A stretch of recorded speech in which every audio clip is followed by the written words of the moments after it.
Muy buenas noches a todos, espero se encuentren muy bien. Sean bienvenidos una vez más a Círculo Estratega, a nuestro ciclo de webinars con nuestros alumnos de prácticas profesionales de la maestría en ciberdelincuencia de la Universidad Internacional de La Rioja. En esta ocasión tenemos a Johnny Fajardo.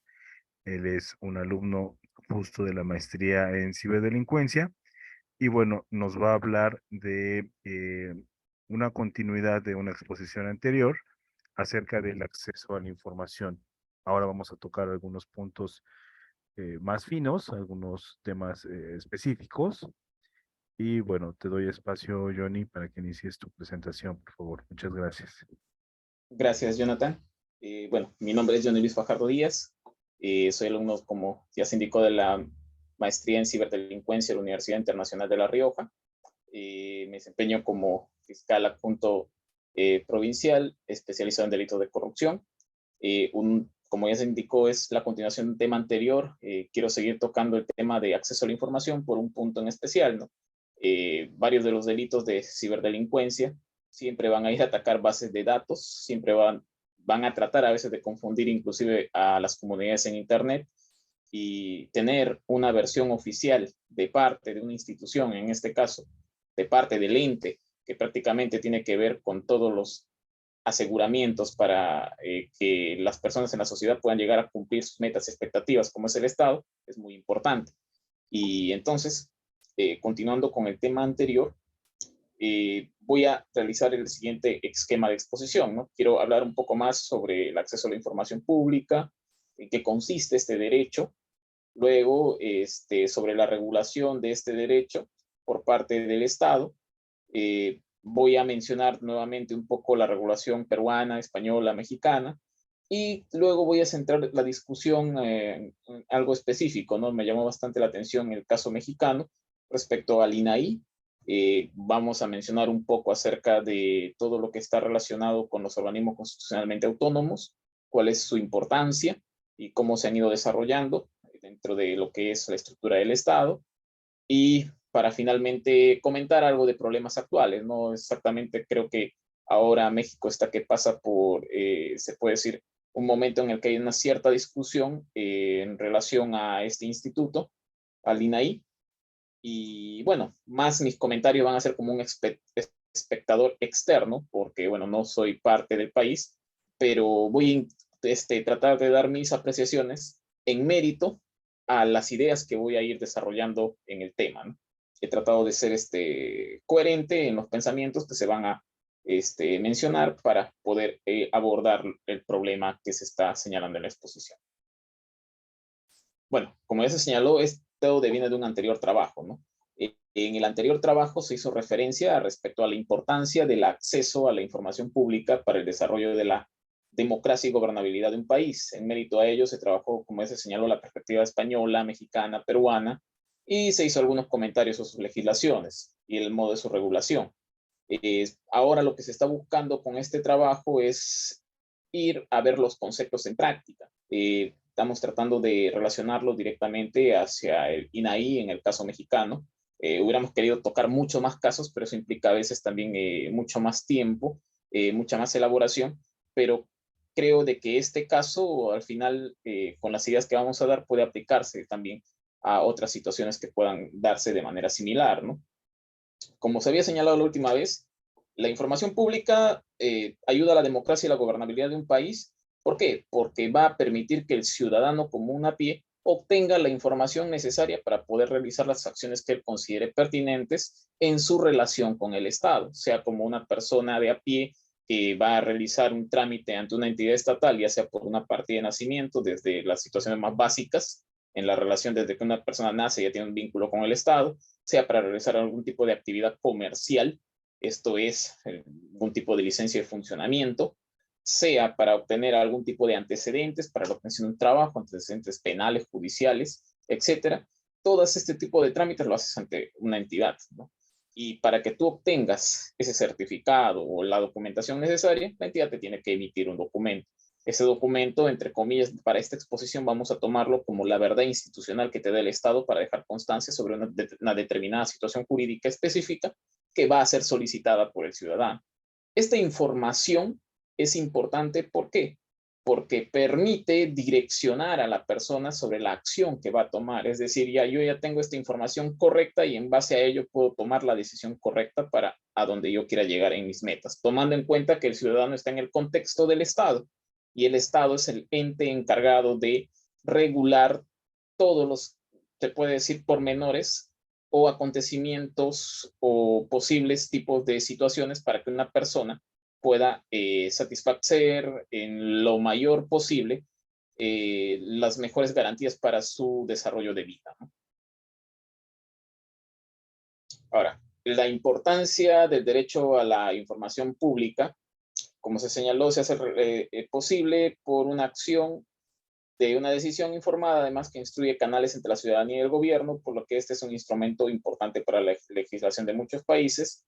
Y según el Instituto Interamericano de Derechos Humanos, este derecho consiste en el derecho de toda persona de buscar y recibir información en poder de órganos, instituciones, empresas de Estado, exceptuando casos en los que la información sea calificada como secreta o acceso restringido por la Constitución o la propia ley. Ahora, para poder seguir entendiendo el derecho a la información y el derecho de la información, vamos a ir viendo algunos pensamientos de algunos autores. Tenemos, por ejemplo, en el caso de según Alonso García 2021, existe una diferencia entre lo que se denomina el derecho a la información y lo otro es el derecho de la información. Y a su entender, el primero tiene por objeto el estudio de las normas jurídicas que regulan el alcance y los límites del ejercicio de las libertades de expresión e información. Es decir, cuando vamos a hablar del derecho a la información propiamente dicha, vamos a estar haciendo mención a las acciones que el Estado toma para poder regular el canal de atención de un ciudadano para que pueda acceder a la información que éste está emitiendo. Y el segundo, que es el derecho de la información.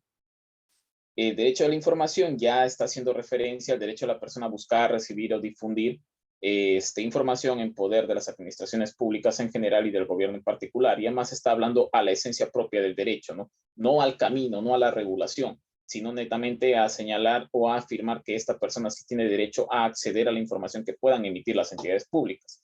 En ese mismo sentido, Robello del Calle informa, o bueno, resalta más bien la importancia señalando de que los derechos de la información constituyen el pilar básico de la democracia en cuanto que son garantía de una opinión pública libre, requerimiento necesario para el pluralismo político, sin el cual no se podría hablar de democracia.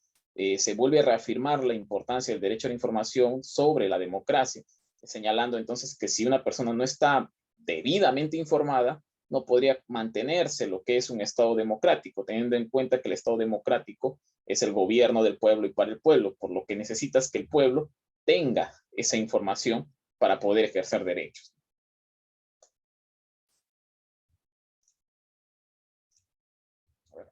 El siguiente, derecho a la información y su relación al derecho a la verdad. Hasta ahora estamos hablando, como se señaló en lo anterior, de una diferencia del derecho a la información y el derecho de la información. El derecho a la información, como se está señalando, hace referencia a la regulación. El derecho el derecho de la información hace referencia al acceso de una persona sobre las decisiones o la información que produzca el Estado. Asimismo, estas dos variantes tienen que también relacionarse con otro derecho, que es el derecho a la verdad. Si ya tenemos en cuenta que en el derecho a la información estamos hablando de la regulación o el camino que el Estado realiza para que una persona pueda obtener esta información, ahora vamos específicamente, o lo quiero centrar específicamente, a la calidad de la información que vas a entregar al ciudadano. Ahí vamos entonces a señalar la vertiente del derecho a la verdad. La información que se utiliza es o empodera a las personas, ¿no? Cuando una persona tiene información, tiene ciertos poderes. ¿Por qué? Porque puede retomar acciones que pueden determinar distintos tipos de efectos, sea a favor suyo o de mérito suyo o a favor del Estado también en muchas veces. Por otro lado, esta información tiene que ser de calidad, porque si yo tomo una decisión, digamos, voy y solicito un trabajo y me doy cuenta que mis antecedentes penales, digamos, tienen registros de haber yo tenido condenas, cuando eso no es así, descubro que puede haber un error. pero independientemente si exista o no un error, si haya sido porque alguien digitó mal, alguien haya colocado mal un dato dentro de mis registros, esta información errada, entre comillas, es una verdad institucional que hasta que no se subsane, puede generar a mí un demérito. Ahora, traslademos ese ejemplo a un contexto en el que alguien solicita información controvertida en un momento, señalándose, digamos, que no se quiere dar ese acceso. Puede llevar a muchas suspicacias. Entonces, a fin de no poder generar confusión en la población, es necesario contar con una información de calidad, una información verdadera y una información suficiente que pueda satisfacer, se puede decir, las ideas de coherencia respecto a la afirmación que se va a dar, ¿no? Y también pueda satisfacer las expectativas de la ciudadanía, quien siempre va a estar detrás de las acciones que realice el Estado y a través de los distintos funcionarios y las distintas instituciones. Ahora, este derecho a la verdad es un derecho humano, sí, permite una justificación desde un bien humano que satisface sí una necesidad humana y que el hacerlo favorece la realización o perfeccionamiento de la persona. Es decir, el derecho a la verdad es necesario para que te puedas desarrollar como persona. El contexto de este derecho a la verdad es que siempre ha estado ligado a temas penales o temas de derechos humanos en el que se han vulnerado la lesa humanidad o la dignidad de la persona, ¿no? Y en estos contextos, cuando nace este derecho, lo que se buscaba es que se conozca lo ocurrido con relacionado a personas desaparecidas, ¿no? Por ejemplo, en el contexto de un enfrentamiento bélico, terrorista, etcétera. Un claro ejemplo que se da siempre es el tema de los campos de concentración nazi en la época, ¿no?, de las guerras mundiales. Tomando en cuenta entonces esta idea, que si estamos hablando de un derecho a la información, que tienes que tener un camino de acceso a la información, el derecho de la información de la persona, de obtener esta información porque es parte de un derecho humano, y el derecho a la verdad, que también es un derecho humano que es necesario para satisfacer las expectativas de una población, tenemos que tener en cuenta, ¿no?, de que si vamos a hacer una correlación de las ideas, esta información, perdón, este derecho a la verdad vendría a ser esta información oficial. Por ende, esa información oficial puede ser utilizada para la realización de trámites, procedimientos administrativos, judiciales. Es importante, pues, esta información que se obtiene de la administración pública es un insumo para el desarrollo y el quehacer diario de las actividades de la población de un Estado, e incluso también para el propio Estado mismo, ¿no?, entre trámites internos. Se hizo mención al ejemplo de la solicitud de una partida o documento oficial sobre el nacimiento para un trámite sin los datos correctos registrados en las bases de datos de la administración pública. Por ejemplo, ¿no? Eh, digamos que en los registros, cuando uno nace, siempre está ahí el registrador. eh, Basta que se consigne mal un nombre y ya estaríamos totalmente ante una afirmación errada si es que yo voy y me presento, yo soy Johnny Luis Fajardo Díaz con Z, pero el registrador ha colocado Johnny Luis Fajardo Díaz con S. Y yo no voy a advertir ese error porque digamos que en otros documentos no oficiales, como no sé, para inscripción de conferencias o cuando tú vas a presentar ante otras personas, tú no has tenido conocimiento de este error y puedes inclusive estar cometiendo, digamos, otro tipo de delitos porque podrían alguien malintencionado muchas veces decir, oye, se está presentando como otra persona que no es, o decir que te corresponde un grado y luego decir, pero tú no eres la persona que afirma ser, por lo tanto no tienes el grado. Todo este tipo de situaciones puede generar bastante confusión. Por eso es necesario que este derecho a la verdad, esta información siempre sea de calidad. Como se mencionó también en la exposición anterior, acá solamente se hace referencia ya a algunas ideas concretas, el derecho a la información tiene una protección constitucional y tiene una protección legal. En la mayoría de países, la Constitución mismo acoge este derecho y asimismo, en mérito a esa afirmación de estar contenida dentro de una Constitución, lo que hace es también darle una dotación legal o una protección de rango de ley a efectos de que ésta pueda desarrollarse ya en la práctica estatal del día al día, ¿no? Tomando en cuenta entonces que una Constitución puede tener una parte orgánica y una parte de derechos humanos, en la mayoría de casos se señala que el derecho a la información está dentro de lo que es la parte de derechos humanos. En muy pocos casos se podría hablar de que existe más bien dentro de la parte orgánica de manera específica como un órgano constitucionalmente autónomo. Solamente algunas legislaciones lo hacen, perdón, algunos ordenamientos jurídicos lo hacen hablando a nivel de país, pero no todos.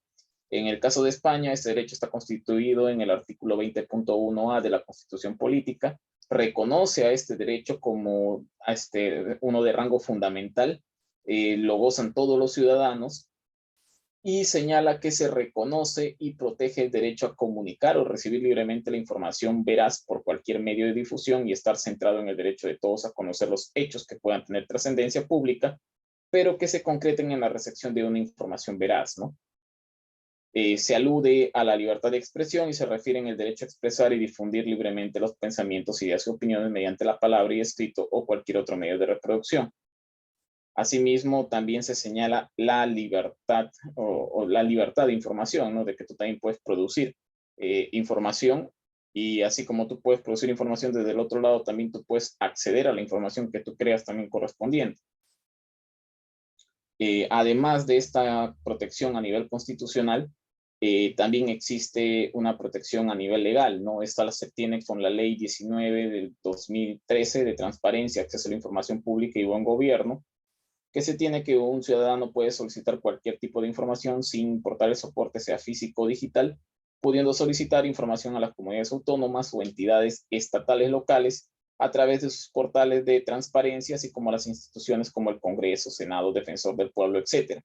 El derecho de acceso a la información pública es un procedimiento administrativo.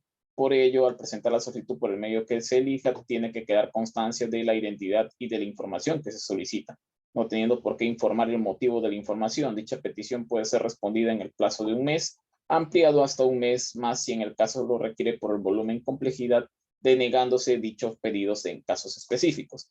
Ya los casos específicos los habíamos tocado en la exposición anterior y siempre van a estar ligados a temas de seguridad no nacional, o cuando puedan afectar en todo caso de alguna manera en algún perjuicio para el Estado. En el caso de la regulación mexicana, se consagra en el artículo 6 de la Constitución Política del Estado, bueno, la Constitución creo que la que está vigente, la del 5 de febrero de 1917, conforme a la reforma del 11 de junio del 2013, en el que se señala que se asegura la libre expresión, el derecho a la información está garantizado por el Estado. Es precisado también en el apartado de dicho artículo que los principios para el desarrollo de este derecho son 8. El primero es que toda información producida por entidad del Estado o vinculado al mismo es pública y no lo será cuando afecte el interés público y seguridad nacional, cuando así lo señale la ley. La información privada y datos personales tiene excepciones conforme a la ley. El derecho a la información es gratis. Estos derechos se garantizan a través de un ente estatal autónomo. La preservación de los archivos públicos, dejar al amparo de la ley la forma de publicidad de la información, sanciones también sobre incumplimiento, contar con un organismo de carácter autónomo con competencia federal responsable de garantizar el cumplimiento del derecho de acceso a la información pública y protección de datos personales, ¿no? Como se estaba haciendo referencia, no todos los estados tienen un organismo autónomo. En este caso, la Constitución española, perdón, mexicana, a diferencia de la española, sí hace referencia a que se tiene que contar con un organismo de carácter autónomo con competencia federal responsable de garantizar el cumplimiento del derecho de acceso a la información pública y protección de datos personales, ¿no? Además de esta protección constitucional, también a nivel legal, se señala que la Ley Federal de Transparencia y Acceso a la Información Pública, conforme al Diario Oficial de la Federación del 9 de mayo del 2016, también regula este derecho. Entonces, si bien es cierto, hay una diferencia entre España y México sobre el organismo autónomo, podemos ver entonces que sí tienen más bien un símil en la estructura. Ambos derechos están reconocidos a nivel constitucional y también tienen una protección legal. En el caso de la regulación peruana, este derecho se encuentra contenido en el numeral 5 del artículo 2 de la Constitución Política de 1993, y asimismo está también contenido en el texto único ordenado de la Ley 27806, Ley de Transparencia y Acceso a la Información Pública, aprobada por Decreto Supremo 021-2019-YUS. Y en este caso se tiene a la Autoridad Nacional de Transparencia y Acceso a la Información Pública como órgano gestor, y al Tribunal de Transparencia y Acceso a la Información Pública como órgano resolutivo. Si bien es cierto, si comparamos con el tema mexicano, ahí se habla, o en el tema mexicano se habla de un organismo de carácter autónomo por competencia federal. En el caso de Perú, se está mencionando a la Autoridad de Transparencia y al Acceso a la Información Pública, ante ahí como órgano gestor, y Tribunal de Transparencia y Acceso a la Información Pública como órgano resolutivo. Pero esta mención no se hace a nivel constitucional. Esta mención se hace a nivel legal. Entonces, si vamos a hacer una comparación, entonces podemos ver de que sí, ambos países tienen un ente u organismo de carácter resolutivo sobre temas de derecho de acceso a la información.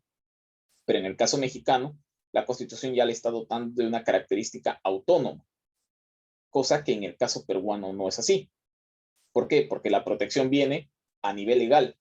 A nivel constitucional solamente se está asegurando, se está reconociendo el derecho, y ya deja la ley el amparo de cómo va a regular ello. ¿Cuál podría ser entonces los efectos si nosotros hacemos un pequeño análisis? No puede haber cierta autonomía, pero no completa. Por ejemplo, al no tener una autonomía legal, ¿qué es lo que pasa? Que muchas veces los temas presupuestarios de estas entidades van a estar sujetos al presupuesto de otra institución a la cual puede encontrarse adscrita. Es decir, no vas a tener una capacidad de gasto tan libre como si tú fueras autónomo. Por otra parte, si tú tienes autonomía, la ley también regula de que la elección de tus autoridades esté a la par, o al menos conglomere a cierto grupo de funcionarios que están a la par. ¿Para qué? Para que tratar de que las decisiones o las personas que ingresen a tomar decisiones dentro de estos organismos puedan ser lo más imparcial posible. Y se criticaría un poco que lo que esté más bien a nivel legal y no tenga una protección autónoma, pues al ser parte del Ejecutivo, las designaciones muchas veces van a venir del propio Ejecutivo, lo cual podría en su momento considerarse hasta como que pueden existir ciertas intromisiones, ¿no? Tomando en cuenta hasta este punto, haciendo una retroalimentación, se está hablando acerca del derecho a la información, de su diferencia con el derecho de la información. El derecho a la información hace referencia al camino a la regulación para la obtención de esta información, y el derecho de la información a cómo se tiene que acceder a ello. Se ha hablado acerca de la importancia de este derecho para la gobernabilidad. Se ha mencionado también el tema en relación a la importancia también de contar con organismos autónomos. Se está viendo en las regulaciones. En el caso de España no se mencionó alguna. En el caso de México se habla de un organismo federal. En el caso de Perú, a nivel constitucional no se menciona ello, pero a nivel legal se está mencionando el tema de un ente, pero que no está con la protección constitucional, solamente hasta ese nivel legal. Luego también se ha mencionado la relación entre la información y el derecho a la verdad, ¿no? Señalando de que lo que evita la administración pública tiene que contener una verdad oficial. Y entonces vemos de que entonces sí están ligados estos derechos. Todas estas ideas las vamos a llevar entonces para empezar a hablar del caso mexicano. Primero, en el contexto del caso mexicano, se tiene que tener en cuenta que tenemos al Instituto Nacional de Transparencia, Acceso a la Información y Protección, el INAI. Se hace mención que viene de una reforma del año 2014 en el diario oficial de ese país, con la modificación del artículo 6, 73, 79, 89, 105, 108, 110, 111, 116, 122 de la Constitución Política. Y en lo que respecta a la INAI, se hace mención del mismo en el artículo 6, ¿no?, que regula este derecho. En este marco es que se crea el INAI, o el Instituto Nacional de Transparencia y Acceso a la Información Pública. Es un organismo que sí, ya se mencionó, cuenta con autonomía, es especializado, es imparcial, colegiado, con personalidad jurídica, patrimonio propio, con plena autonomía técnica de gestión, capacidad para decidir sobre el ejercicio del presupuesto y determinar su organización interna, el cual es responsable de garantizar el cumplimiento del derecho a la información pública y a la protección de los datos personales en posesión de sujetos obligados a los términos que establezca esta ley. Conforme se puede ver, ¿no?, entonces el INAI tiene esta independencia, tiene esta autonomía, muy distinto a lo que tendría, digamos, en el caso de Perú, en lo que es la Autoridad Nacional de Transparencia y Acceso a la Información Pública. No se niega que en la práctica quizás pueda tener cierta autonomía, pero ya de por sí, si uno compara con lo que se está señalando el INAI, que ya tiene una protección constitucional, aún tiene, se puede decir, una autonomía mucho más consolidada. Y esta idea del INAI es porque, bueno, este es considerado entonces como un organismo constitucionalmente autónomo, es decir, a un organismo técnico especializado que tiene esta categoría otorgada por la propia Constitución política. Pero si vamos a empezar a hablar de los organismos constitucionalmente autónomos, tenemos que ir entendiendo un poco, ¿no? En las teorías clásicas de Estado, podemos ver de que cuando se empieza a hablar de Estado, se empieza a hablar acerca de una teoría clásica en la que solamente están los tres poderes, ¿no? Ejecutivo, legislativo y judicial. Sin embargo, ya con el devenir del tiempo, cuando empezamos a hablar entonces ya no tanto de una teoría se puede decir del Estado en lo clásico, sino más bien de una teoría de funciones, vemos que por la propia complejidad del Estado en su desarrollo, en el manejo que tiene que hacer de su regulación respecto a los derechos ciudadanos, va a haber la necesidad de empezar a contar con organismos técnicos especializados. ¿Y esto es por qué? Primero, porque vas a empezar a darte cuenta que necesitas especialización. ¿Especialización en qué sentido? Hay ciertas decisiones que requieren conocimientos técnicos. Segundo, en la mayoría de los estados, por ejemplo, en los estados democráticos, muchas veces las elecciones que puedan haber de las autoridades se dan por voto popular. Y a veces las personas que llegan con voto popular, si centráramos todo el poder en lo ya conocido, ejecutivo, legislativo y judicial, bueno, en este caso haciendo referencia mayormente al ejecutivo, ¿no? Si centráramos los poderes en el órgano administrador, en este caso, digamos, el ejecutivo totalmente, podríamos caer de que las decisiones que puedan tomar los organismos del Estado no puedan ser, entre comillas, lo más especializado y objetivo posible. Puede inclusive tener cierto matiz o puede dar la posibilidad que haya una insurgencia de ideas o de índole político, lo cual tiene que perderse porque no podemos dejar de lado que la idea de tener un Estado es que éste administre para mejor. Y para administrar para mejor necesitamos tener decisiones sólidas, siendo siempre estas lo más objetivo posible, basado en datos reales, y que independientemente de las ideas que puedan tener los actores o las personas que manejen un Estado, estos puedan utilizar esta información para la mejora del país, ¿no? O sea, no solamente en esos temas, no solamente el tema de administración. Por ejemplo, si hago acá un símil en el caso peruano, por ejemplo, en el caso peruano tenemos al OMPE, al propio Ministerio Público, estamos hablando de organismos técnicos en el caso del persecutor de la acción penal y en el caso del organismo nacional en materia electoral, ¿no? Es decir, aquel encargado también de las elecciones.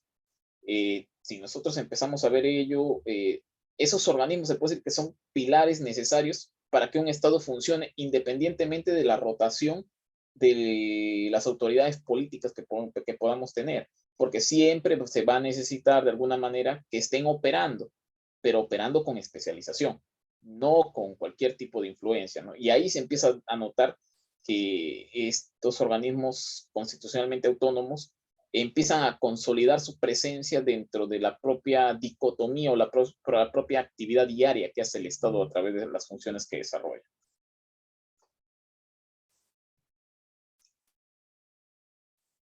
Vamos a ir mencionando algunos pensamientos respecto a los organismos constitucionalmente autónomos. Por ejemplo, ¿no? En el caso de Bruce Ackerman, refiere que a mediados del siglo XX se empezó a existir una variante, el cual era crear un organismo constitucionalmente autónomo con competencias específicas sin ninguna relación funcional y orgánica, modificando las reglas del poder. Por ejemplo, ahí analizando un poco esta afirmación, dice, ¿no? Organismo constitucionalmente autónomo con competencias específicas. Entonces se le empieza a dar un ámbito de competencia específico. ¿Qué es lo que significa esto? Oye, si ya tenías el poder tripartito entre legislativo, ejecutivo y judicial, si es que el ejecutivo estaba aglomerando mucho, oye, ¿sabes qué? Necesitamos quitarle un pedacito del poder y dárselo a un organismo técnico para que éste empiece a ejercer esa parte del poder necesario. Y al ejercer esa parte del poder necesaria, claro, estamos modificando la regla del poder.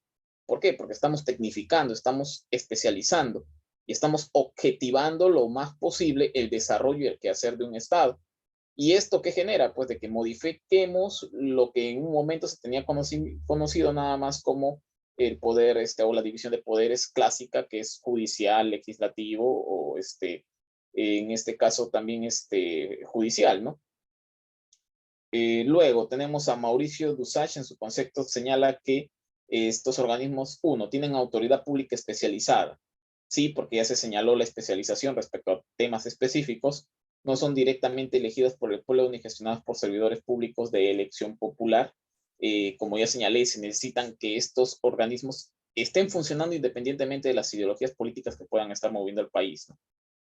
Por su parte, Manuel García Pelayo dice son configurados directa e inmediatamente por la Constitución, es decir, la Constitución los reconoce, creo que se pudo ver en el caso de mexicano, que determina su integración, estatus institucional y competencias, son esenciales en la división de poderes. Ojo, si bien es cierto cuando se mencionó de que es dotar o quitar un pedazo del poder que digamos conglomerado el Ejecutivo y dárselo a un organismo de manera autónoma, técnica, esto no significa de que al yo hacer eso estoy debilitando la gestión del poder. ¿Eh? Más bien, al yo hacer esto con la dinámica compleja que tiene que hacer del Estado diario, yo estoy ayudando a que esta dinámica se mantenga. Más bien estoy centrando a que el Ejecutivo, oye, olvídate de esta situación es muy técnica, tú tienes que gobernar y estar haciendo direcciones, hazlo. Hay un instituto técnico o hay un organismo autónomo que se va a encargar de esta función. Olvídate de esta función. Concentra tus recursos en otro tipo de actividades conforme a las otras funciones específicas que tú también ya tienes. Participan en la dirección política del Estado, es cierto, como ya señalé, van a ser muchas veces pilares, ¿no? Por ejemplo, como ya señalé, van a estar en temas electorales, en temas de acceso a la información pública, temas de persecución del delito, tema de la administración también de, en otros casos, como lo llaman algunos organismos reguladores, ¿no? Si hago un símil con Perú, por ejemplo, podemos tener la SUNAS, la SBS, que regula también el mercado. Es decir, van a ir a ciertos aspectos específicos, pero no van a dejar de lado que la tripartición del poder entre ejecutivo, legislativo y judicial entre comillas, se ve afectada, ¿no? Más bien es como que le van quitando algunas cuestiones que son específicas para estos funcionamientos necesarios y permiten que la dicotomía original del poder siga siendo un poco más dinámica. Tienen paridad en el rango de poder y órganos del Estado. Si bien es cierto, no están dentro de los poderes clásicos, el solo hecho que la Constitución le dote esta autonomía ya hacen que tengan cierta paridad, estén casi a la par. ¿Por qué? Porque permite tener esta protección, ¿no? Por ejemplo, en el caso peruano, revisando, digamos, muchas legislaciones, ¿no? En algunos países puede darse de que el Poder Judicial puede ejercer el control difuso y el control concentrado, es decir, puede darse de que estos hagan la suerte de ser un tribunal constitucional, cuestión distinta en el caso peruano, ¿no? Si es que el Poder Judicial es independiente de lo que funcione su tribunal constitucional. Se han dado casos en el que han habido casos muy polémicos contra antiguos políticos que han cometido delitos, en el que si el Poder Judicial determinaba que había una prisión preventiva en primera y segunda instancia y se confirmaba esta decisión, luego se iba uno ante el Tribunal Constitucional por la afectación de un derecho y esto podía quedarse sin efecto. Muchos tomaban, y hasta ahora todavía sigue siendo esta una discusión, de que puede ser una intromisión del poder de parte de un organismo constitucionalmente autónomo, que en este caso, por ejemplo, lo que sí se cuestiona en ese organismo es que es elegido, digamos, por el Congreso de la República, que pueda afectar ciertos procesos judiciales. Pero independientemente de eso, el solo hecho que este organismo tenga una protección constitucional hace que en su rango de competencia, que es la defensa de los derechos humanos, al verse afectado, pueda sí hacer una intromisión, pero ya sería una intromisión con base constitucional, ¿no? Lo que permite en otros casos, se puede decir, desde la óptica más bien de los justiciables, tener una garantía más de que si es que se está vulnerando algún tipo de derecho y este no ha sido advertido dentro de un proceso, pero sí tenga el carácter de dignidad o de afectación hacia los derechos humanos, puedan ir hacia otra entidad. A esto haciendo un símil, ¿no? Con el caso del INAI. Luego, son autónomos tanto en recursos y decisiones. Como se había señalado, ¿no?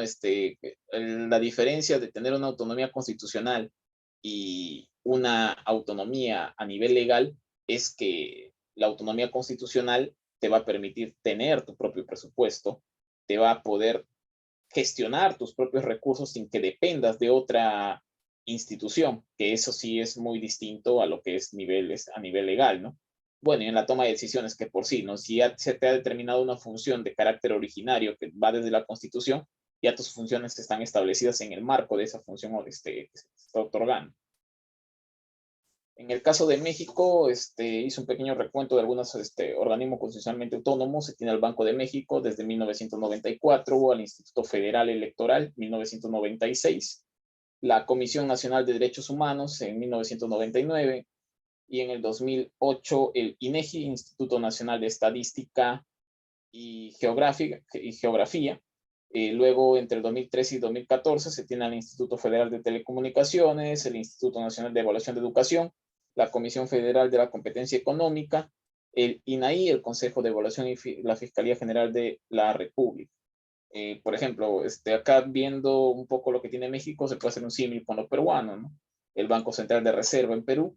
En el caso de elecciones, en el Perú existe la OMPE, que es el Organismo Nacional de Procesos Electorales, el JNE, que es el Jurado Nacional de Elecciones. No solamente está uno se encarga de organizar el proceso electoral y el otro de tomar las decisiones respecto a estos procesos electorales, ¿no? Luego, por ejemplo, en el caso, si hago un símil con el Instituto Nacional de Estadística y Geografía, nosotros tenemos al INEI, que también es un Instituto Nacional de Estadística. Y entonces esa información viene a ser la información oficial para que el Estado pueda desarrollar los planes que vaya a implementar en sus políticas. Luego, viendo otro, por ejemplo, Instituto Nacional de Evaluación de Educación, bueno, en este caso no tenemos uno directamente. No estoy seguro si SUNEDU vendría a ser ellos, si está con nivel constitucional o legal, si ahí sí no ahondé mucho en el tema, que SUNEDU también es un organismo aquí que evalúa mucho lo que es, en este caso, las universidades, los licenciamientos para que estas puedan funcionar. La Comisión Federal de Competencia Económica, en el caso peruano tenemos a Indecopi, que también hace una función de protección al consumidor. El INAI, bueno, en este caso se menciona, ¿no?, directamente. Y en el Perú, como ya señalé, no existe un órgano en este caso de calidad autónoma, pero sí a nivel legal. Y bueno, la Fiscalía General, que hacen acá mención de la República, nosotros tenemos en este caso al Ministerio Público. Ahora, tomando estas ideas, siguiendo algunos problemas actuales, se tomaron algunas noticias periodísticas, ¿no? Por ejemplo, la primera, que es titulada El acceso a la información en México se dificulta y el INAI debe dejar de ser tibio. Dice, escrito por Zoraida Gallegos, publicado el 16 de marzo de 2022 en el portal de Washington Post, Democracy Dies in Darkness. Luego, esta noticia hace referencia sobre la importancia del INAI, que uno debilitado representa un golpe a todos los ciudadanos, precisándose que la transparencia es una regla de oro de la democracia. Además, se cuestiona, en este caso, creo que al presidente López Obrador, persona que si bien está a favor de la transparencia, como presidente amenaza el INAI criticando los sueldos de 7 comisionados y el ocultamiento de información. Luego se tiene la siguiente noticia, caso INAI, el gobierno amenaza el derecho del saber de los mexicanos, escrito por Ignacio Rodríguez Reina, publicado el 11 de enero de 2021 en el mismo portal de Washington Post, Democracy Dies in Darkness. Se hace referencia a la propuesta del presidente mexicano Andrés Manuel López Obrador de desaparecer el INAI basado en el argumento que el INAI cuesta mucho, es una tapadera de la corrupción y una institución creada por los conservadores, es incorrecta. Destaca la contribución del INAI en el empoderamiento de la ciudadanía. Respecto a estos temas de carácter específico, por ejemplo, en la primera noticia, yendo un poco más a fondo, se señaló también lo siguiente, ¿no? Por ejemplo, en la primera noticia que se hizo, a ver, vamos a dejarlo se ve. Sí. En la primera noticia periodística del acceso a la información en México y el INAI debe ser dejado tibio. También se mencionan algunos conflictos relacionados no a una controversia constitucional que interpuso el instituto, en este caso el INAI, ante la Corte, creo que ustedes lo denominan Suprema Corte de Justicia de la Nación, ¿no?, contra un acuerdo presidencial que buscaba blindar proyectos y obras de infraestructura estratégicas del gobierno federal, declarándolos en base a argumentos de seguridad nacional, temas relacionados a la desaparición de 43 normalistas de Guerrero y el acceso a información de la investigación, información sobre el cuestionamiento del rol del ejército como un ente constructor, ¿no?, entre otros temas. Básicamente aquí, al menos como espectador, yo puedo ver de que lo que se está cuestionando es que no hay acceso a la información en algunos casos, ¿no? Por ejemplo, si se empieza a tomar solamente el tema del ejército como un ente constructor, ya uno va tomando la idea de que esto va a ir relacionado, entre comillas, a la seguridad nacional. Lo digo porque muchas veces también en lo que es mi país, a veces pasa de que bajo el argumento de la seguridad nacional no se ha entregado información. Y a veces se ha consolidado sí esa idea, ¿no? Pero lo que sí ha pasado mayormente es de que se empieza a tomar conocimiento más bien a través de investigaciones fiscales. Si bien es cierto, a nivel legal, por acceso a la información pública, no se llega a tener esa información de haber un tema de corrupción, una fiscalía sí puede abrir una investigación.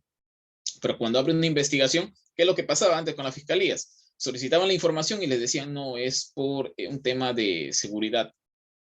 El Código Procesal Penal, al menos en nuestro país, lo que nos permite, si es por ese argumento, se solicita a la autoridad que nos explique por qué. Y si aún así se considera importante, puede haber hasta una audiencia para que el fiscal pueda obtener esta información. Pero ya se ha quedado superado que, digamos, las compras que hagan los entes estatales, sí no puedan ser de conocimiento de la fiscalía. Y una vez que hay una investigación, al haber esta investigación y el fiscal tome decisiones a través de sus disposiciones, estas disposiciones sí se hacen de conocimiento o pueden ser solicitadas en el marco de la ley de transparencia, y lo que permite sí a la ciudadanía obtener información sobre determinados casos, ¿no? Teniendo en cuenta que cuando ocurren todo dentro del marco de una investigación penal, es de carácter reservado solamente a las partes, pero no las disposiciones fiscales, como se señalé, porque se consideran que al ser emitidas por un funcionario público, sí es de conocimiento público para las otras personas. También la información que se pueda brindar o que esté acompañada también tiene que estar con las limitaciones que puedan haber respecto a, en este caso, el tema de los derechos a la intimidad, ¿no? Ver si es que puede vulnerar también ciertos derechos de otras personas. Considero ahí de que tiene que haber criterios básicos y reglas establecidas ya para poder determinar cuándo se puede o no se puede dar información, porque no todo va a poder ser considerado siempre seguridad nacional, ¿no? Por ejemplo, si tú empiezas a construir puentes, eh, tú no vas a determinar que eso directamente va a la seguridad nacional si es que no estás en un conflicto bélico. ¿Por qué? Porque prácticamente eso viene a ser una obra que va a ser utilizada en el día al día. Entonces, si es que va al día, ya creo que va a haber un empoderamiento de parte de las masas de querer saber cómo se realiza esa obra. Acá en Perú ha pasado, ¿no? No tiene un año una obra y las cámaras captan cómo se colapsa un puente. Yo creo que si ocurre algo así, llamaría bastante la atención de la población de querer información sobre esa contratación, qué es lo que ha pasado, qué materiales se han utilizado, quién ha estado a cargo de la obra. Y más aún si las autoridades cuando van a decir no se cayó, se desplomó, como que tratando de confundir a la población con sinónimos que prácticamente en el entender igual no explican qué es lo que ha pasado allí, eh, hacen de que la población se interese bastante por esta información y creo que sí se debería dar acceso, ¿no? Salvo que digamos, no sé, estás construyendo 5 bases antiterroristas y no te voy a dar las ubicaciones en este momento porque estoy en un conflicto, porque estoy por determinar 3 puntos claves para poder desarticular una organización. Creo que ahí podría justificarse, pero tendría que delimitarse muy bien estos conceptos en la ley a efectos de que una vez teniendo estas reglas claras se permita pues de esta manera a la población poder explicarles, ¿no? Cuándo puedan obtener la información y cuándo no. Y también durante qué tiempo, entre comillas, si no te puedo dar esta información, esto es considerado de seguridad nacional. Porque para que pueda considerarse en seguridad nacional también tiene que haber un criterio que diga que en este momento esto es esencial para la seguridad.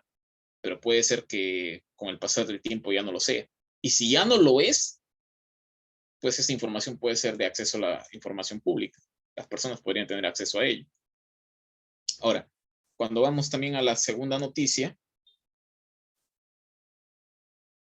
del caso INAI, en también se hace referencia, ¿no? De como se señaló, se señala de que el INAI cuesta mucho, es una tapadera de corrupción en una institución creada por los conservadores. Creo que durante las ideas que se han vertido en esta exposición se ha tomado en cuenta la importancia de un organismo constitucionalmente autónomo, la paridad que puede tener contra los otros poderes. Puede haber un estado en el que los políticos pueden estar lanzándose, entre comillas, piedras, puedan tener oposición de ideas, puede haber un radicalismo fuerte en cada pensamiento que no permite la armonía, pero lo que no puede perderse es el tecnicismo de los organismos constitucionalmente autónomos, en este caso del INAI. En el INAI, pues tendría que seguir y mantener esa misma línea para poder brindar información y realizar su función, que es esa, ¿no? La de brindar la información, independientemente de que si los grupos políticos estén de acuerdo o no. ¿Por qué? Porque el INAI tiene esta protección constitucional, muy distinto que podría ser si es que no la tuviera, ¿no? Porque lo que se busca es generar su independencia. Se busca de que la dinámica del Estado no se quede estancada pese a los conflictos políticos internos que pueda tener un país. Y más bien considerarlo como un gasto que es mucho, como que es una tapadera de corrupción, si es que no hay un fundamento, si es que no hay una cuestión específica, objetiva, que permita partir de esta información de decir, digamos, ha existido un funcionario corrupto, no ha existido un funcionario corrupto, o alguien tiene ciertos ligamentos con cierta facción del gobierno, al final esas afirmaciones también quedarían en afirmaciones no tan objetivas ni tan reales que podrían ser tomados por un sector político como por otro, pero no podría consolidarse como una verdad material suficiente como para poder querer desactivar a un organismo constitucionalmente autónomo. Más aún si uno revisa el nacimiento del INAI, ¿no? Que viene prácticamente con la IFAI, que se da con la Ley de Transparencia y Acceso a la Información Pública del año 2002, y luego posteriormente, ya en el 2014, creo que fue con Peña Nieto, que se da la reforma constitucional, en el que ya se tiene a INAI netamente consolidado. Y esto que cuando nace el IFAI no tenía una protección constitucional, a diferencia de lo que sí ya lo tiene el INAI, ¿no? Y además de que para asegurarse también de que el INAI no puede intrometerse, o perdón, no puede intrometerse a otras funciones, creo que en el caso mexicano, la excepción que tiene el INAI es con la Corte Suprema de su país. Creo que es la Suprema Corte o Suprema Corte, la Corte Suprema, bueno, de México, como la denomine, tiene esa excepción a la información, ¿no? Porque prácticamente ya a nivel jurisdiccional son, ya a nivel de casos judiciales, ellos los que son amos y dueños de la información que puedan brindar. Creo que con esta exposición estoy señalando la importancia de los organismos constitucionalmente autónomos y en este caso específico la importancia que tiene el INAI dentro del desarrollo de la democracia mexicana, ¿no? Esperemos que con el devenir del tiempo puedan consolidarse mejor ideas con fundamentos y argumentos basándose en que ya en su creación desde el 2014, y ahorita estamos en 2023, ha tenido una consolidación en sus funciones. Y si uno ve que anteriormente nació un órgano autónomo, pero sin protección constitucional, y más bien después la tuvo, lo único que hace es reafirmarse en la línea de tiempo de que necesariamente debía tener una protección constitucional como la tiene ahora. Y si hemos pasado de que desde un punto de línea de tiempo en el que no la tenía para luego tenerla y luego querer retrotraer a que no la tenga, prácticamente no habría coherencia en la evolución de la consolidación para la democracia, ¿no? Lo que se busca en un país es avanzar y no retroceder. Esa podría ser mi apreciación como se puede ser un extranjero que ha tomado ciertas pinceladas de la información en relación al tema que está exponiendo, considerando que sí debe de tomarse mucho en cuenta la independencia de los organismos constitucionalmente autónomos. Con esto, Jonathan, he concluido mi exposición y estoy presto a cualquier tipo de comentario o pregunta. Claro que sí, Johnny, muchas gracias. Sí, bueno, es un tema bastante amplio, como lo hemos visto. Eh, He tomado algunas notas de lo que has comentado. Por ejemplo, mencionas el derecho a la verdad. Aquí el tema es que la verdad pues se vuelve subjetiva dependiendo quién lo diga. Y justamente eso es lo que busca un instituto con independencia como es el INAI, que la información que se provee pues sea lo más objetivamente o lo más objetiva posible, lo más apegado a la realidad. Sin embargo, pues como lo dice una de las notas que muestras, pues el gobierno actual trata de eliminar esta institución basado en los costos, basado en situaciones de un gobierno anterior, donde si bien había actos de corrupción o se sabía de actos de corrupción, pues hoy en día difícilmente hay alguien bajo investigación, y mucho menos algún funcionario en proceso, pues serán a lo mejor alguno o dos que se ven por ahí que están siendo investigados. Sin embargo, pues parecieran ser más venganzas políticas que de otra índole. Y bueno, y esto justamente pues porque el gobierno actual, pues como bien dices, esta información o el derecho a la información, pues lo que hace es que empodera al ciudadano, pero no solamente al ciudadano, sino a cualquier ciudadano que pueda tener esta información. Entonces, lo que busca el gobierno es no empoderar a sus opositores o a sus retractores. Es ahí donde sesga la información, y por eso es que quiere tener controlado estos accesos. Como bien lo dices, debería de fomentarse la especialización de instituciones. Sin embargo, las instituciones que mencionaste en la exposición, pues sobre de todas ellas ha habido algún comentario por parte del Poder Ejecutivo acerca del costo, acerca de la corrupción, acerca de que gastan más que el propio presidente, que ganan más que el propio presidente, y entonces en eso busca atacarlas. Y lamentablemente, pues aquí en México es un presidente que es popular, porque también hay que decirlo, el grado académico aquí en México pues es de segundo grado de preparatoria, de bachillerato a nivel nacional. Entonces, pues hay poca información, las personas están más ocupadas en ganarse la vida que a veces en leer las noticias o tener la oportunidad de poder continuar esos estudios. Y el presidente tiene una estrategia de que estas instituciones pues quiere desmantelarlas, pues para hacerle llegar ese dinero en mano a los factores o a los sectores más vulnerables. Entonces, pues evidentemente es una propuesta muy atractiva porque pues a la mayoría de la población pues les es más cómodo recibir este dinero en mano para que lo puedan utilizar en lo que mejor les convenga, que a través de un servicio especializado como puede ser el del INAI. Sienten que no les agrega valor. Entonces, por eso es que lamentablemente aquí en México, el país o la mayoría de la población, pues apoya al presidente. ¿Y qué más podemos mencionar acerca de esto? Bueno, todo esto tiene importancia en relación a, a la maestría de ciberdelincuencia, pues porque justo estamos hablando del acceso a la información. Y si hay información restringida, como puede ser en el caso de información de seguridad nacional, que también es algo que se ha mal utilizado aquí en el país, porque pues para ocultar información de proyectos eh, emblemáticos del gobierno en curso, como puede ser trenes turísticos o aeropuertos comerciales, aeropuertos para la ciudadanía, pues los protege con esta ley con esa clasificación de seguridad nacional. Siendo que, como bien dices, pues si el país no está en un conflicto bélico, pues no tendría por qué hacerse.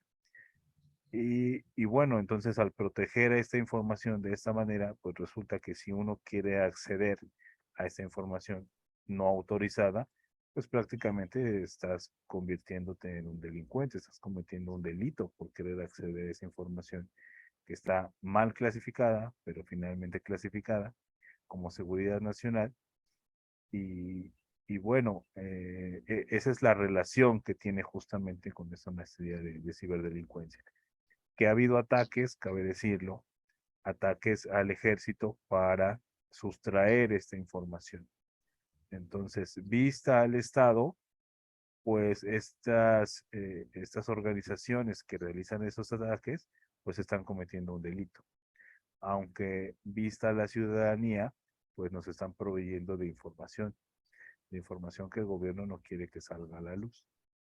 Entonces, bueno, es un tema bastante amplio, un debate bastante interesante que todavía tenemos que desarrollar. Y esa es la idea de estos webinars, poder compartir estos conocimientos, estas enseñanzas, no solamente con nuestra audiencia, sino con audiencia de otros países, como por ejemplo en tu caso, pues que te encuentras en Perú, o colaboración directa con la Universidad Internacional de La Rioja en España. Entonces, vemos que incluso tú lo mencionaste, analizaste las similitudes y las diferencias en cuanto a estos lineamientos, justo pues porque no son temas ajenos, independientemente del país donde nos encontremos, pues todos tenemos esta necesidad tanto de acceso a la información como de acceso a la verdad, como bien decías, tener la información veraz y oportuna, certera de la realidad, de qué está pasando con nuestro país y qué pasa con nosotros como ciudadanos. Bueno, pues muchas gracias, Johnny, por esta exposición. Solo me gustaría saber qué te ha dejado estas prácticas, en qué te hemos podido contribuir, y ese sería el primer punto. Y el segundo, cómo podemos seguir contribuyendo, cómo podemos seguir mejorando durante estas prácticas como la Universidad de La Rioja y en tu caso como alumno de Perú, qué podríamos continuar haciendo, qué podríamos hacer mejor. Muchas gracias. Gracias, Jonathan. Sí, con los comentarios que has dado hay muchas ideas que también se me han venido a la mente y me gustaría que se comentar y hasta se relacionan, ¿no? Bueno, ¿no? Primero sobre la experiencia, decir de que ha sido muy enriquecedora. ¿Por qué? Porque a veces nos centramos bastante en lo que son temas netamente del país y se convierte en un mundo cerrado, ¿no? Pero cuando empiezas a compararlo con otras legislaciones, empiezas a indagar otras realidades, amplía tu mundo, amplía tu modo de ver las cosas, el conocimiento. Si tenías también algunas ideas vagas, le empiezas a esclarecer más. Si tenías ideas consolidadas, pero que no veías un tema práctico, empiezas a encontrar esos puntos y luego al comparar que, no, que las similitudes que puedan haber, así como las diferencias, hacen que te des cuenta pues de que al final todo va a ser desde la perspectiva del gobierno, desde donde uno se encuentre. Para mí ha sido muy enriquecedor. ¿Por qué? Porque directamente he podido empezar a canalizar, buscar información y empezar también a relacionar temas que en un momento yo decía, pero ¿cómo se relacionaba? También a la maestría de ciberdelincuencia, ¿no? Bastante mucho, en este caso, por ejemplo, el tema del derecho de acceso a la información. Y si tomo algo de lo que tú dijiste, que hay grupos que empiezan a atacar netamente porque el gobierno no da esta información, estos estarían cometiendo un derecho de daños a, ¿cómo se llama? Sistemas informáticos, es cierto, pero también deja un punto clave aquí para la comisión de otros delitos o también para generar confusión en el propio desarrollo del país, que es lo importante, ¿no? Si así como el gobierno oculta información y hay personas que delinquen para acceder a esta información y otorgársela al gobierno, perdón, al pueblo, eso sería, entre comillas, siendo delincuentes, entre comillas, nobles, porque estás dando la información como debes.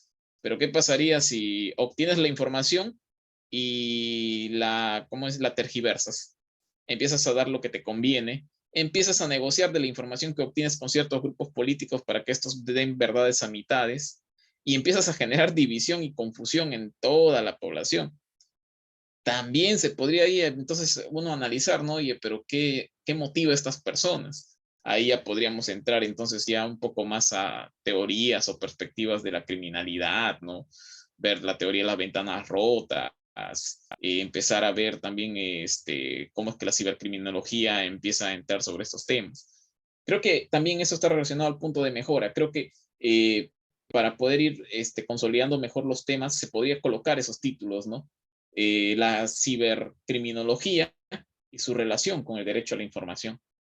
Porque ahí podría uno hacer un análisis de cómo es que el ciberdelito empieza a consolidarse dentro de una sociedad, cómo es que la sociedad empieza a delinquir netamente, y si en este contexto en específico, cuando una sociedad se encuentra desinformada, empiezan a hacer esta, se puede decir, motivación de obtener esta información.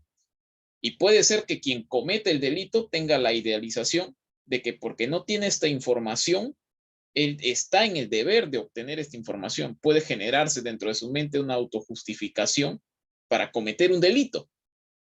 y pese a que haya reprimendas o pese a que haya un castigo punitivo de parte del Estado hacia estas personas, para él, dentro de la internalización que debe haber de norma con el comportamiento de la persona, no la va a existir.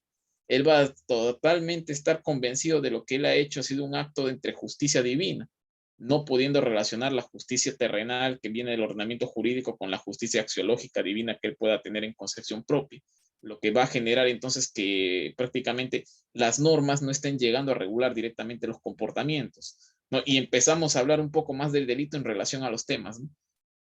Pero igual, de todas maneras, el poder hacer este análisis siempre va a devenir de parte de que consolidemos bien estos temas que dejamos de lado, la información netamente dicho. Porque el delito lo único que va a hacer es ir a castigar conductas que son reprochables de un conjunto de conductas que debes de tener en claro que son las correctas.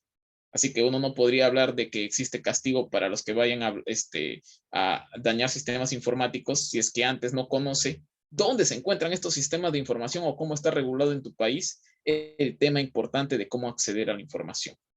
Eso sería todo lo que tengo que comentar.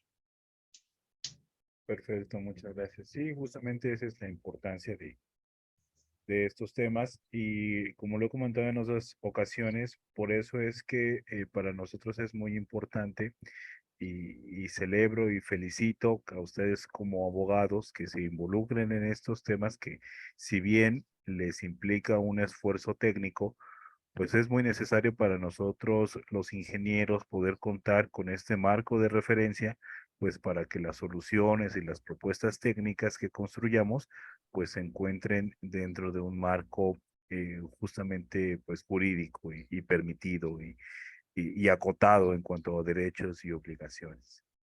Entonces, pues bueno, sigamos con con todos estos temas, que no sea la última vez, amigo, que te vemos por acá, en la medida de lo posible que puedas seguir participando, que si bien con esto pues terminan tus prácticas profesionales, pues bueno, que no sea la última vez que nos vemos por acá. Y bueno, reiterarte que las puertas están abiertas y agradecerte tu participación. Y bueno, nuevamente, si gustas concluir para cerrar la presentación, y bueno, con esto cerraríamos el tema. Muchas gracias nuevamente, Jonathan, por la oportunidad. Sinceramente, disfruto cuando voy conociendo nuevos temas. Es cierto, es un esfuerzo grande. Particularmente, te digo, no he tenido también ya la oportunidad de brindar algunos conocimientos respecto a lo que hago, en mi caso de fiscal, y es bonito cuando empiezas a compartir la información de lo que tú haces, ¿no? En las conferencias, en los foros, y permitirme a mí obtener esta oportunidad a través de la universidad y llegar al círculo estratega y empezar a ver temas que tienen carácter transversal, porque están metidos en varios temas y luego jalarlos a un tema en específico, creo que para mí es algo muy enriquecedor, como te digo. Siempre del conocimiento se aprende algo. Sé que con lo que acabo de hacer aquí, en algún momento también voy a utilizarlo aquí en mi país, porque estamos todavía entre pinillos en lo que es el ciberdelito y los ciberdelincuentes y sé que esta experiencia va a ser muy enriquecedora para mi formación. Infinitas gracias al Círculo Estratega y nada, yo también estoy presto si en algún momento se desea hacer alguna consolidación de algún tema. Cuenten conmigo que creo que aparte de lo que uno hace diariamente, el ámbito académico es el único lugar, como siempre digo, que en el que uno puede decir que es igual ante todos si es que la ley no lo es. Porque la ley trata de sacar todas las diferencias o de desaparecer las diferencias en las personas, pero a veces en la realidad no llega a consolidarse. Pero como digo, cuando estás en un aula, no importa si el de tu costado tiene 2 o 3 cargos superiores más que tú, sigue siendo un alumno. Y en ese momento lo único que depende de todo son las ideas consolidadas que tú puedas tener. Muchas gracias, Jonathan. Muchas gracias al Círculo Estratega. Claro que sí, amigo. Bueno, aquí seguimos para lo que venga. Bueno, pues muchas gracias y con esto cerramos tu participación. Muy buenas noches a todos y nos escuchamos más adelante con otro webinar en estos temas. Muchas gracias a todos. Hasta luego. Buenas noches. Hasta luego, Jonathan.